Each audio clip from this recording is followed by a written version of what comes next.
Hey everybody, welcome back. This is day number 6 in our 15-day personal finance overhaul program. Today we are going to set a fiscal foundation, right? Without structure, there is chaos. Let us create the structure, leave the financial chaos well far behind us. All right, so today's financial tactic, setting up our buckets of money. So it is time to have an honest view as to where your paycheck is going. We did that 2 days ago, and where your paycheck needs to be going. That's today's focus. So let's look at these cascading buckets of money. You're earning, you're spending, you're saving, you're investing. They're all dependent upon each other because they all come out of the same paycheck, right? The sum of the parts cannot be greater than the whole. So only with discipline can we start to put your money where it needs to be, when it needs to be there, and in the right amounts. And that means that this will be a gradual process. Okay? We will not get 6 months of savings for emergency situations in 1 month. Right? It's not a realistic expectation, so let's not even talk about such grandiose plans such as that. But let us lay the foundation and take this journey step by step, putting the money where it needs to be until you get the right level of income, right level of savings, and then move to the next bucket, right? Follow the priorities, cascading one bucket to the other to the other. So, most important, you got to pay your bills. Got to have a roof over your head, got to have food on the table, cars got to have gas, insurance has to be paid. That is your living expenses. Then we need, especially in this crazy economy, in this COVID era where businesses have been shut down, not because of any economic situations, but simply because government force closed our economy. Unheard of in the history of this country. But you may not have a job for sure in this environment. You need to be able to recover from 5, 6 months of no income. That means you need an emergency savings stash. 5 or 6 months of current living expenses. Okay? You're not going to get that all in one day, but we can start funneling our money to that. And once you've got your living, once you make sure that your bills are paid on time, we fund our emergency savings. When we've got the emergency savings stashed away, then we can expand the amount that we're putting into retirement.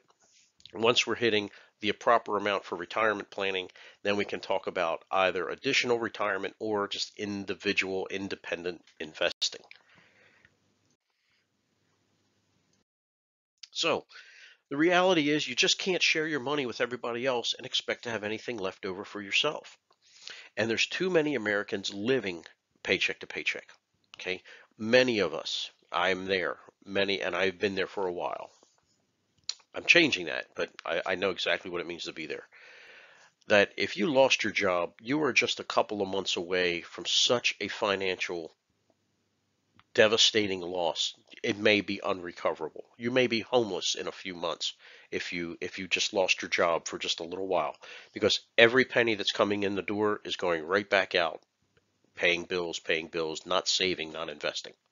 So we have to break free from that mousetrap. Okay, identify the buckets of money, get your must-have expenses taken care of, and then must-have investing and savings. And so many people forget the second half. They think if their bills are paid, they can take the money and run out to the bar, eat buffalo wings, buy drinks for all their friends, live like tomorrow's never going to come, right? But you must have other expenses than just your immediate bills. We got to get rid of those bills and divert that money into proper savings, proper investing. So this is today's to-do list. Grab out your notepad and write this down. We need a reality check, right? We realize, look in the mirror and say it. I realize things have to change. Okay, well, let's start limiting wasteful spending. And I don't mean just frivolous spending on stuff you don't need. Of course, that's the obvious go-to. But I'm also talking about wasteful spending in the aspect of don't overpay, like your car insurance. Don't overpay for necessities, right? If you need a can of corn, if it's $1.50 for, name brand and 50 cents For store brand, buy the store brand, take that extra dollar, put it towards reducing your credit card debt, put it towards your emergency fund. You with me now? So buy your necessities, but don't overpay. Throughout the course of this program, and I assure you more is coming, so get excited about this, we will continue to free up money. We will find more areas where you can take the money you're already spending and start putting it to where it needs to go. Okay, let's create that emergency fund, put it in a whole separate account. Do not find any excuse to go in there and use it, right? Just let it grow and let it be there for what it's meant to be, which is an emergency. And then learn your investment options through your employer's retirement plan. Figure out how you can start putting a little bit more money aside, and then fund your own investments as more money gets freed up, right? Cascading buckets of priorities, one then the other. All right, nice short video today. Go execute now. Remember, there will be no change to your life without you having the discipline to take corrective action. Get to it. See you tomorrow.